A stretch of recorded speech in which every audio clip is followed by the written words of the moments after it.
ආයිබෝන් ඇත්තටම අද අපි මේ මැදිරිගිරියේ ප්‍රදේශයට විශේෂ වූ කර්තව්‍යයක් සඳහා මේ සත්‍යම් පදනමේ ආරාධනා අපිට මොකද මේ සත්‍යම් පදනම නොයෙක් සමාජයේ අසරණ වූවන්ට සහ නොයෙක් සමාජ සත්කාරයන් කරනවා. ඒ අතරතුරේදී මේ මැදිරිගිරියේ යන පාරේදී අපි අහඹලෙස නතර වුණා ප්‍රදේශයක මෙතන විහාරමාවදී නේද? විහාරමාවත කියන ප්‍රදේශ අපි නතර වුණාම අපි දැක්ක ඇත්තටම මේ අපි මේ විද මහත්තයත් මේ අහඹලෙස මේක දැක්කේ මේ කුඩා දරුවෙක් හරි ලස්සන දරුවෙක් මේ අම්මා කෙනෙක් තියාගෙන මේ විදිහට ඉන්නවා දැක්කම අපි ඇහුවා එයාගෙන් මොකද්ද මේ දරුවට වෙලා තියෙන මොකක් හරි මොකද්ද වෙලා තියෙන ප්‍රශ්නේ කියන එක. ඇත්තටම බලන්න කියන්න කනගාටුයි මේ සමාජය කොච්චර පිරිහිලාද කියලා. ඒ කියන්නේ බලන්න මම හිතන්නේ අම්මට දරුවෝ 3 දෙනෙක් ඉන්නවා නේ. ඒක මේ බාල දරුවද? ඔව් 3 වෙනියා. එතකොට මේ සිද්ධිය වෙන්නේ 2020 වර්ෂයේ. මේ දරුවට එතකොට අවුරුදු එකමාරක් වගේලු වෙන්නේ. අම්මා දරුවත් වඩාගෙන මේ පාරේ යනකොට පිටිපස්සෙන් යතුරු වැඩිකරුවෙක් ඇවිල්ලා මේ හප්පල තියෙනවා හැප්පුවම මේ දරුවා බිම වැටලා තියෙන බිම වැටුනම මේ දරුවාගේ මොළයට යම් කිසි හානියක් වෙලා ඒ අවස්ථාවේදී රෝගාතුර වෙලා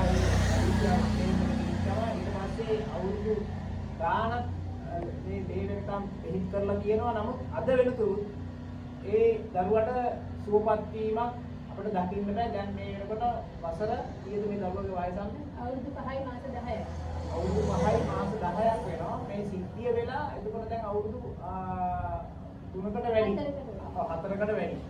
ඉතින් බලන්න මේකේ තියෙන අපිට තියෙන එකම ගැටලුව තමයි දැන් මේකට රෝහලට ගෙනිච්චම ඒ රෝහල් පොලිසිය මැදිහත් වෙලා ඒ කරනවා නීතිය කටයුතු කරලා ඒ අධිකරණයෙන් මේ පුද්ගලයාගෙන් ගන්න ඕන ඒ වන්දි මුදල් අරන් දීලා තිනවා. ඔබ දන්නවා මේ වෙනකොට මේ වගේ වන්දියකට පොලිසිය මැදිහත් වෙලා ගන්න පුළුවන් මුදලක් තියෙනවා. ඒ මුදල අරන් දීලා තියෙනවා. නමුත් එතනින් පස්සේ මේ දරුවට වෙච්ච මේ හානියට මේ අය මේ අම්මලා තාත්තලා මේ දරුවා වෙනුවෙන් මිහිසුනා ඇරෙන්න මේක පෞද්ගලිකව සිවිල් නඩුවකට ගිහිල්ලා වන්දි නඩුවකට ගිහිල්ලා ඒ අය කිරීම කරගන්න ඒගොල්ලන්ට බැරි වෙලා තියෙනවා.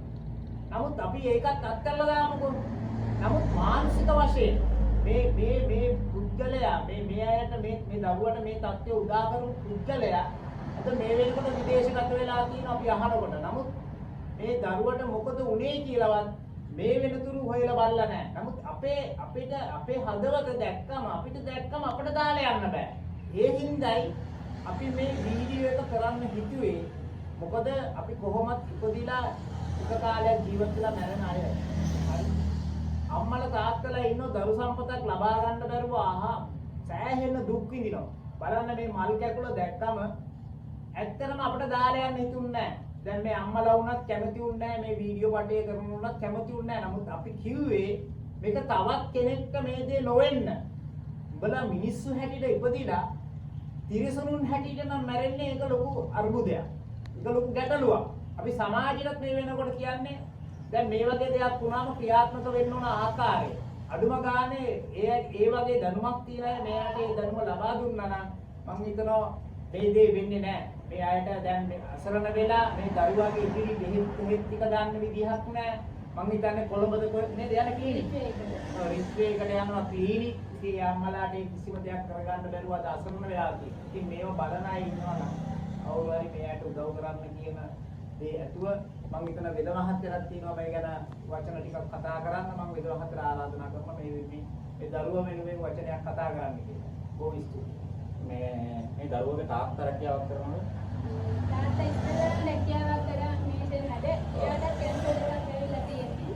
දැන් දෙවෙනි පාරේ 2016 එකක් දැන් 2023 එකක් දැන් ඔපරේෂන් කරලා ඉන්නේ. වෛද්‍යවරු දැනට යා වෛද්‍යවරු උපදෙස් දීලා තියෙනවද යා රැකියාවක් කරන්න පුළුවන්ද වෙන්නේ කියන විදිහට? බෑ කියලා තමයි කියන්නේ. බඩ වැඩ කරන්න එපා කියලා තමයි කියන්නේ. දැන් මොකද රැකියාවක් වෙන විදියක් නැහැ. එතකොට දැන් මේ දරුවා දැන් මේ රෝගාබාධ වෙලා දැන් එතකොට දැන් ඔයාලට පොලිසියෙන් සාමාන්‍යයෙන් පොලිසිය රෝහල් පොලිසිය හරහා මේකට උසාවි ගියානේ නේද? ඔව් ගියා. ඊවතා උසාවියට ගියාද? දෙවතාව. එතකොට ඒ උසාවියේ කීම තුලදී ඔයාලට ලැබිච්ච දේ මොකක්ද? වන්දියක් කමනා කිව්ව නේද? 80000ක් දීලා තිබ්බා. ඒ 80000 එකපාරට හම්බුනේ වාට. 30000 අප මුදල් හැප්පිච්ච වෙලාවේ දීලා තිබ්බා. මම එතකොට රෝහලේ හිටියේ. ඔව්. ඉතුරු 50 මම බබා ගෙදර එක්කන් ආවට පස්සේ අවුරුද්දකට ඊට පස්සේ තමයි. ඒතකොට ආ රියාමපුරට වාදනය වෙන වෙලාවේ මුලින්ම අරන් ගිය මොන රෝවලටද? මැදිරිගිරියේ. මැදිරිගිරියේ රෝවලේ දින කීයක් හිටියද? දින හිටියේ නෑ පැය ගාණක් එකේ ඉඳලා පොළොන්නරුවට. පොළොන්නරුව කොච්චර දින ප්‍රමාණයක් හිටියද? දවස් දෙකක්. දැන් ඊට පස්සේ කොහටද ගියේ? රිච්චේ ආරය. රිච්චේ මේ දවස් කීයක් හිටියද? ඒකේ ICU එකේ දවස් 16ක් හිටියා. මාස දෙකක් විතර රිච්චේ එකේ රිච්චේ හිටියා. එතකොට අවුරුදු මාස දෙකක් එක දිගට මාස දෙකක් රිච්චේ හිටියා. හිටියා. ඒතර ඒ අතර වාරේ දැන් මේ අතුරු පැතිකරු ඔයාලාට මුදල් දෙන්න උදව් කරාද? නෑ බලන්නවත් ආවේ නෑ කතා බලන්නත් ආවේ නෑ. එයාගේ පැත්තෙන් මොනවද ප්‍රකාශ කරේ? ඒ කියන්නේ අපි අවුරුද්දක් විතර යනකම් යාළුවත් එක්ක සම්බන්ධ වෙන්නේ නෑ. එයා මාස දෙකක් විතර ගෙදර ආවට පස්සේ අමුස්තකමනක්වත් ඕකට ආවේ නැද්ද බලන්නක්වත්? ආවේ නෑ. ඕකේ. දුරකථනයෙන් කතා කරලත් නෑ එහෙමත් නෑ. එතකොට ඊට අමතරව දැන් මාස දෙකක් රිත්වේ හිටියනේ. දැන් අපිට ගෙදර එක්කන් ආවනේ. ගෙදර එක්කන් ඇවිල්ලා ඊට පස්සේ දරුවෝ වෙනුවෙන් මොනවද වෛද්‍ය ප්‍රතිකාර කරේ කොහමද? ඒ කියන්නේ ආවට පස්සේ මාස එකමාරෙන් දෙකෙන් අවුරුද්දක් දෙකක් යනකම්ම දිගටම මම ඒ ඉස්පිරිතාලේ ක්ලිනික් එකට ගියා බබා එක්කගෙන. ඒ දෙන උපදේශ හරි ඒක කරගෙන. දැන් දරුවට කතා කරන්න බෑ. කතා කරන්න බෑ. එවෙදින්නත් බෑ නේද? يعني සාමාන්‍යයෙන් ආහාර දෙන්නේ කොහොමද? ආහාර දෙන්නේ මේ බඩට බටයක් දාලා තියෙනවා. කොහොම බඩේ දාලා තියෙනවද? සමහර වලන්නකො. එන්නේ දරුවට බටයකින් තමයි කැම දෙන්නේ නේද? වතුරක් දෙන්නේ මේ බටේ දෙන්නේ නේද? බෙහෙත් පිටන් දෙන්නේ මේ බටෙන් තමයි. මේ සියල්ලම දෙන්නේ මේ බටේ දෙන්නේ නේද?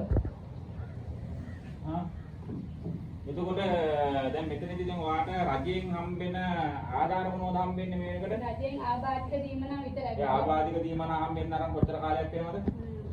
මුලදී ඉඳලා මේ කියන්නේ බබා ඇක්සිඩන්ට් එක වෙලා මාස කිහිපයක් ගියාට පස්සේ ඒක අපිට ඒ ඉස්පිරිතාලෙන් ලියුම් දීලා ඒ ජොබ් එක ඒ රෝවලින්ම ලියුමක් දුන්නා මේක ප්‍රාදේශික කාර්යාලයට දෙන්න කියලා. ඒතර ඒ ලියුම දුන්නට පස්සේ තමයි හදලා දුන්නේ. හදලා දුන්නේ. ඒතර කීයක් හම්බ වෙනවද කියන ආධාරයෙන්? මුලදී 5000යි ඊට පස්සේ 1500ක් වුණා. දැන් මේ රජයෙන් 10000 කරලා. ඔව්. ඒතර ඇස්කල්තු හම්බ වෙනවද? අසස්ම හම්බෙන්නේ. ඇයි ඒක හම්බ වෙන්නේ නැත්තේ? දැන් නම් ඒ කියන්නේ මුලදීත් අපි ලියුම් දුන්නා අසස්ම පටන් ගද්දිම ඊට පස්සේ අපිට හැදලා තිබ්බේ නෑ. මුලදී අහනකොට කිව්වේ ආබාධිත සල්ලි හම්බෙන හින්දා බබාට අසස්ම හම්බෙන්නේ දෙකක් එකවර හම්බෙන්නේ මොකද මම මේක ප්‍රකාශ කරන්න ඕනේ මම මේ සම්බන්ධ නීතිය ගැන මට අවබෝධයක් නැහැ. හැබැයි මේ හම්බෙන රුපියල් 10000ක් මේ රුපියල් ලබන කොළ බරන් යන්නත් බෑ. ටීවිල් එක යනවා නම් කීයක් දෙන්න ඕනද වීල් එකකට ටයර් එක? 15000ක් විතර යන්නේ. ගමන වීල් එක. ඒක මාස රුපියල් 10000ක් අදින් හම්බෙන්නේ මාස 10ක් යනකොට අද මිනිස්සුගේ මේ සාම්පන්ක අනුකම්පාවක් නැත්නම් කවුද ඒ ගාමසේක? ඒ ගාමසේක මහත්මයා මොකද කියන්නේ? දෙන්න බෑ කියන්නේ. එයාත් මුලදී එහෙම තමයි කිව්වේ දෙකක් එකවර හම්බෙන්නේ නැහැ කියලා. ඒතර ප්‍රාක්ෂික කන්දුමියට තුමාට හො කතා කරලා කිව්වේ නැද්ද ගිහිල්ලා?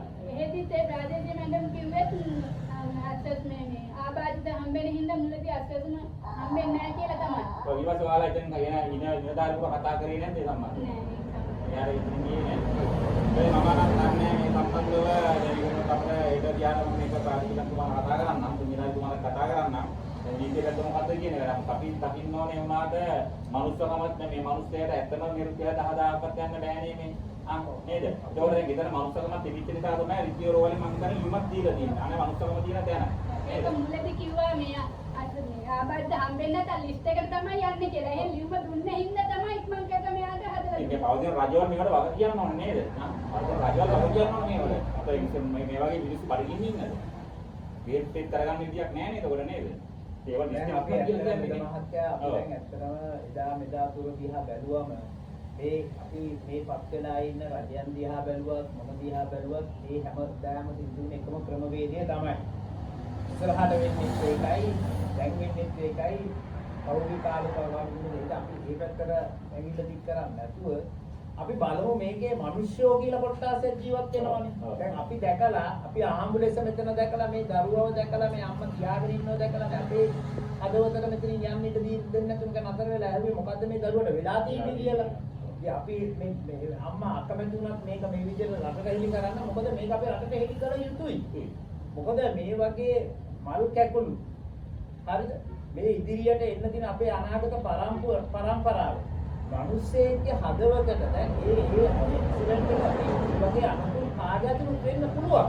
හරිද? නමුත් අපේ යුතුයකම වගකීම වෙන්නේ මේ දරුවට මොකද උනේ? මේ පවුලට මොකද උනේ කියන කොහෙද බලන්න. එහෙම නැත්නම් මගේ පෞල් ජීවිතය හරි මගේ ජීවිතය හරි සාර්ථක කරගන්න මට මේ සමාජයේ තියෙන ගැටුම් දිහා බලලා අහක බලලා යන අන්ධව නෙමෙයි වෙන තත්ත්වයකට වෙන්න බෑ.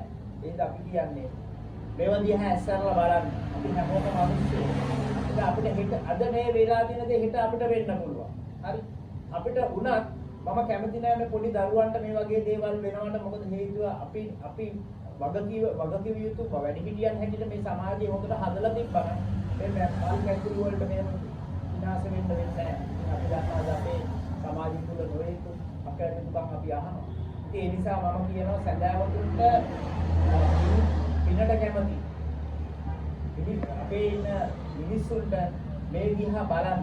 මේ දිහා බලලා ඔබට පුළුවන් උදව්වක් මේ දරු පැටියා වෙනුවෙන් මේ අම්මලාට කරන්න එයාගේ ඉදිරි ඒ කටයුතු කරගෙන යනවා. එතකොට දැන් අපි මේක වීඩියෝ එක බලන සෑම කෙනෙකුටම පිනක් කරගන්න පුළුවන් කෙනෙක් ඉදිරිපත් වෙලා අපි මේ වීඩියෝ එකට දාන්නම් මේ දරුවගේ නමින් තියෙන account number එක. මේ වීඩියෝ එකට පුළුවන් ආකාරයේ අපි උදව්වක් කරන්න කියලා ඉල්ලා සිටිනවා. ඒ අතර වගේම විදේශ රටක බලන කෙනෙක් මේ දරුවට මේ දරුවගේ කියනා වූ ස්නායු ආබාධ රෝගයක් කියලා කියන්නේ වෛද්‍යවරු මේ දරුවට මේ ලංකාවේ පවතින හොඳම වෛද්‍යවරයා channel එකක් දාලා යරි අල්ලන්න හරින් විඳන් කරලා කරගන්න පිනක් කරගන්න පුළුවන් කෙනෙක් ඉන්නවා. මේ දරුවගේ දුරකථන අංකෙත් අපි මේ වීඩියෝ එකේ දාන්නම් සම්බන්ධ වෙලා අපි සෑම කෙනෙක්ම ඉල්ලා සිටිනවා මේ දරුවට මේ උදව්වක් කරන්න කියලා. ඒ වගේම බලන හැම කෙනෙකුගේම මම ඉල්ලා සිටිනවා මේ ෆෝන් වලින් පුළුවන් අදුම තරමේ තමන්ගේ account එකෙන් රුපියල් 100ක් හරි රුපියල් 50ක් හරි බලන කෙනෙක් මේකට ට්‍රාන්ස් කරන්න පුළුවන් නේද? මේ දාන්න කියලා අපි ඉල්ලීමක් කරනවා මේ දරුවගේ ඩේට් එක නඩත්තු කරගන්න. ඒ වගේම මේ දරුවට නිතරම කොළඹ එක්කන් යනවා නේද? කොළඹ එක්කන් යනවා ඕනේ තීව්‍ර මම හිතන්නේ යන වාහන කුලිය රුපියල් 15000ක් විතර යනවා ඇති. දවස් ගානක් නතර වෙන්නත් වගේ ඇති. සතියක් විතර නේද? ඉතින් ඒක නිසා මෙයාගේ ස්වාම පුරුෂයාට මේ රැකියාවක් කරගන්න බැරි තත්ත්වයකට පත් වෙලා තියෙනවා. වෛද්‍යවරු කියලා තියෙනවා රැකියාව කරන්න එපා කියලා නේද? වැඩ කරන්න එපා කියලා. ඉතින් මේ රටේ තියෙන ආර්ථිකෙත් එක්ක ඉතින් අපි සියුනාගේ ඉල්ලීමක් කරනවා මේ වෙනකොට මේ බලන කෙනාගේ account එකක් අනිවාර්යයෙන්ම තියෙනවා මේ ෆෝන් පාවිච්චි කරන අයගේ රුපියල් 50ක් හරි දාන්න කියලා මම ඉල්ලීමක් කරනවා. ඒක තමයි ලොකුම පිනක් බවට පත් වෙන්නේ මේ දරුවන්ට. අනිත් එක මේ බලන ලස්සන දරු පැටියෙක්. ඇත්තටම මේක හිතට දුකක් වේදනාවක් ඇති වෙනවා බලන්න බටේ මේ බඩට බටයක් දාලා තමයි මේ දරුවන්ට තේටි ආහාර දෙන්නේ නේද? ඉතින් බලන්නකෝ මේ දරුවෝ කොච්චර දුක් විඳිනවද? ඒකෝර දැන් මේක මේ රියානතුරට අවුද යතුරු හැදු කරේ නේද? දැන් විදේශ රටවල ඉන්නේ. දැන් අපේ මනුස්සකමට හරි විදේශ රටක ඉන්නවා නම් කතා කරලා උදව්වක් කරලා පුළුවන් විදිහට බැරිදලා හැප්පුණා කියලා හිතන්නකෝ. මනුස්සකම කියන්නේ තියන්නේ බෑ නේද? මිනිස්සු රටින් රියානතුරක් හිතාමතා කරන්නේ නැහැ. බැරි ජීවිතේ වෙනවා ඇති. තේරුණාද? ඒක මනුස්සකම කියලා තියන්නේ බෑනේ. මනුස්සකම කියලා තියන්නේ බෑ නේද? එතකොට අපේ මනුස්සකම තියෙන හින්දා තමයි මේ අනතුර පත් කරු පුද්ගලයන් නම් ගම් අපි කියන්නේ නැහැ. එහෙම වුණොත් මේක කොච්චරද? හරි නැති නිසා. ඉතින් හැබැයි ඉදිරියේදී එහෙම නොසලකා ඉන්නවනම් අපිට සිද්ධ වෙනවා අපි දැන් මෙතන ඉන්න කරන මේ වීඩියෝ එකේ ඒ පුද්ගලයාට හරි මේක දකින්න පුළුවන් වෙයි. දැක්කොත් මනුස්සකමින් කතා කරලා මේ දරුවෝ පුළුවන් ආකාරයට උදව් කරන්න. මිනිස්සුනේ දැන් වැරදි වෙනවා ඒක සාමාන්‍ය දේවල්. හිතාමතා කරන දේවල් නෙමෙයි. අනුකම්පාව කියන එක. මම ඉල්ලීමක් කරනවා මේ යතුරු පැදිගේ මේ පවුලේ ඉන්න ඥාති හරි ඉන්නවනම් මේක දකින්නවනම් අනිත් මේ ගෙදරට ඇවිල්ලා හරි දරුවල පොඩක් උදව් කරන්න පුළුවන් ආකාරයට මේ දරුවගේ ජීවිතේ කර ගන්න තරුණ ජීවිතයක්. අවුරුදු කීයේ මේ දරුවට? 5 මාස 10. අවුරුදු 5 වර්ධන වයස කීයද? 45. අවුරුදු 45ක් වෙනවා. එතකොට මේ දරුවා කොතර කාලයක් තව ජීවත් වෙන්න ඕනේද? මේ සමාජයේ රට වෙන්න බෑ මේ දරුවා. ඒතර මේ දරුවා වයසට ගියාට පස්සේ මේ දරුවගේ ආවදේ වැඩ කරන්නේ කවුද එතකොට? මේ දරුවා හැමදාම මේ මට්ටමේ ඉන්නේ නැහැ. නේද? ලොකු ප්‍රශ්නයකට මුණ පාන්න සිද්ධ වෙනවා මේ දරුවට. ඒක නිසා අපි මේ දරුවා අපි බලමු මේ වීඩියෝ එක තුල හොඳ දක්ෂ වෛද්‍යවරු ඉන්නවා නම් ආධ්‍යාත්මික අය ඉන්නවා නම් මේ දරුවාගේ මේ තියෙනා වස්නිපි තත්ත්වයේ සුවපත්භාවය ඇති කරන්න කෙනෙක් ඉදිරිපත් වෙන්න කියලා අපි ඉල්ලීමක් කරනවා. Taman අන්න කියන තැනක් තියෙනවා මේ වීඩියෝ එකේ දුරකථන අංකයට දැනුවත්භාවයක් ඇති කරලා එතනට යොමු කරන්න හරි එහෙම කෙනෙක් ඉන්නවා නම් අපි ඒකත් ඉල්ලීමක් කරනවා මේ මොහොතේ. එහෙනම් අපි සිල් දනාඩෝ මේ මොහොතේ මේ දරුවා ගැන අනුකම්පාවෙන් බලන්නා කියලා ඉල්ලීමක් කරන අතර අපි මේ මොහොතේ සිල් දනාගෙම සමුගන්නවා. තේදර්ශනී මම පදිංචි වෙලා ඉන්නේ මැදිරිගිරිය විහාර මාවත ප්‍රදේශයේ 119 විජේරාජපුර ග්‍රාම නිලධාරී වසමේ මගේ මේ දරුවා තුන්වෙනියා ඒ කියන්නේ මට තව දරුවෝ දෙන්නෙක් ඉන්නවා වැඩිමහල් මේ දරුවා හැප්පිලා දැන් අවුරුදු 4කට වැඩි. ඒ කියන්නේ 2020 දෙසැම්බර් 31 හැප්පුණේ. ඒ වෙනකොට දරුවාගේ වයස අවුරුදු 1මාරයි. දැන් දරුවට වයස 5යි මාස 10ක් වෙනවා. මගේ ස්වාමියාත් ලෙඩෙක්. ඒ කියන්නේ එයා ඉස්සෙල්ලා මේෂන් වැඩ හැකියාව වශයෙන් කරේ. එයාට කැන්සර් එකක් ආවා. දැන් බඩ වැඩ කරන්න බෑ. එයාටත් ස්ථිර හැකියාවක් නැතුව දැන් ඉන්නේ. මම දරුවා බෙහෙත් කරන්න දිස්ත්‍රික්ක ආර්ය ළමාරෝහලට තමයි එක්කගෙන යන්නේ. මුලදී මට වෛද්‍යවරු කිව්වා දරුවාව එක්කන් එන්න කියලා මාසෙන් එකමාරෙන් දෙකෙන්. ඒත් මම වෛද්‍යවරුන්ට කිව්වා මට එහෙම මාස දෙකෙන් එකමාරෙන් ඉන්න විදියක් නෑ. ඒ කියන්නේ මුදල් ප්‍රශ්න තියෙන නිසා කියලා මම දිනිල්ල ගත්තා. දැන් මාස 5කට සැරයක් තමයි මම රෝහල් එකයි යන්නේ. ඒ මුදල් ප්‍රශ්න නිසා තමයි මේ මාස 5කට සැරයක් වෛද්‍යවරු මට ඒ දිනේ ලබා දුන්නේ. මම මේ දරුවා වෙනුවෙන් මම ඔබතුමාලගෙන් ඉල්ලා සිටින්නේ දැන් දරුවට බෙහෙත් කරන්නත් දැන් මාස 5කට සැරයක් යනකොට බෙහෙත් ගන්නත් ඒ මාස 5කට රෝහලෙන් මට බෙහෙත් දෙන්නේ නැහැ. මාසයකට දෙකකට දෙන්නේ. ඉතිරි බෙහෙත් මම මැදිරිගිරිය රෝහලෙන් නැත්තම් මේ පාමිචි වලින් තමයි මුදල් දී ලබා ගන්න ඕනේ. ඒ හින්දා මම ඔබතුමාලගෙන් ඉල්ලා සිටිනවා මගේ දරුවව සුවපත් කරන්න පුළුවන් උදව් උපකාරයක් කරන්න කියලා. ඒ වගේම මගේ දරුවව හොඳ වෛද්‍යවරයෙකුට හරි සිංහල වෛද්‍යවරයෙකුට හරි පෙන්වන්න මට අවස්ථාවක් ලබා දෙන්න කියලා ඔබතුමාලගෙන් මම කාරුණිකව ඉල්ලා සිටිනවා. ඔබලාට පුළුවන් නම් මගේ දරුවා වෙනුවෙන් උපකාරයක් කරනවා නම් මගේ ගිණුම් අංකය මම ඔබතුමාලට පවසන්නම්. මැදිරිගිරියේ මහජන බැංකුව තමයි මගේ ගිණුම තියෙන්නේ. ගිණුම් අංකය 231යි 200යි 16යි 02යි 820යි 48 231යි 200යි 16යි 02යි 820යි 48